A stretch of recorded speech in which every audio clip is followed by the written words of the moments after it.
ഇന്നത്തെ എൻ്റെ ക്രാഫ്റ്റ് എനിക്ക് പേഴ്സണലി ഭയങ്കരമായിട്ട് ഇഷ്ടപ്പെട്ട ഒന്നാണ്.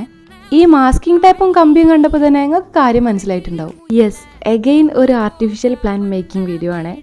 പൊതുവേ ഞാൻ പ്ലാന്റ്സ് വല്ലാണ്ട് ഇഷ്ടപ്പെടാത്ത ഒരാളാണ് കേട്ടോ. ഇഷ്ടമല്ലാന്ന് വെച്ചാൽ അതിനെ കെയർ ചെയ്യാനും അതിൻ്റെ വെയ്ത്തലങ്ങനെ നടക്കാൻ വേണ്ടിയിട്ടും എനിക്ക് വലിയ താല്പര്യമില്ല കേട്ടോ. പക്ഷേ വേറെ ആരെങ്കിലും ഉണ്ടാക്കി വെച്ചൊക്കെ കാണാൻ ഭയങ്കര ഇഷ്ടം. അത് മാത്രമല്ല, ഞാൻ ഇതുവരെ നോക്കി വളർത്തിയ ചെടികളൊന്നും നല്ലപോലെ ഉണ്ടായിട്ടില്ല. ഒന്നെങ്കിൽ വെള്ളം കൂടുതലുകൊണ്ട് ചീഞ്ഞു പോവും, അല്ലെങ്കിൽ വെള്ളം കിട്ടാതെ ഉണങ്ങി പോവും. ഇത് രണ്ടേ നടന്നിട്ടുള്ളൂ. പിന്നെ ഔട്ട്ഡോർ പ്ലാന്റ്സിനെക്കാളും എനിക്ക് ഏറ്റവും ഇഷ്ടം ഇൻഡോർ പ്ലാന്റ്സ് തന്നെ കേട്ടോ. അതിനും ജീവനുള്ളതല്ലേ, അതിന് നല്ലോണം കെയർ ചെയ്യണം. അതുകൊണ്ട് ഇൻഡോർ പ്ലാന്റ്സും എനിക്ക് നടന്നില്ല. അങ്ങനെ ഇന്നെ പോലുള്ളവർക്ക് പറ്റിയൊരു ഐഡിയ കേട്ടോ ഈ ആർട്ടിഫിഷ്യൽ പ്ലാന്റ്സ്. സംഭവം വിചാരിച്ച പോലല്ല കേട്ടോ, ഇത് ഉണ്ടാക്കി കഴിഞ്ഞപ്പോൾ ഒരു ഒറിജിനാലിറ്റി ഒക്കെ ഫീൽ ചെയ്യുന്നുണ്ട്. അതും സ്നേക്ക് പ്ലാന്റ് പോലൊന്നും അല്ല കേട്ടോ, ഇത് കുറച്ചും കൂടി ഭംഗി തോന്നുന്നുണ്ടേ. എനിക്കാണെങ്കിൽ ഇതിന് മേക്കിംഗ് ഒക്കെ ഭയങ്കര ഇഷ്ടാട്ടോ. ഇത് ചെയ്ത് കഴിഞ്ഞ് കാണുമ്പോൾ ഭയങ്കര സന്തോഷമാണ്. ഇതിനേക്കാളും ശരിക്കും കാണാൻ നല്ല ഭംഗിയുണ്ട് കേട്ടോ. അപ്പോൾ ഇങ്ങനെ ഈസി അല്ലേ, ജസ്റ്റ് ഒന്ന് ട്രൈ ചെയ്തോക്കെ. ബൈ.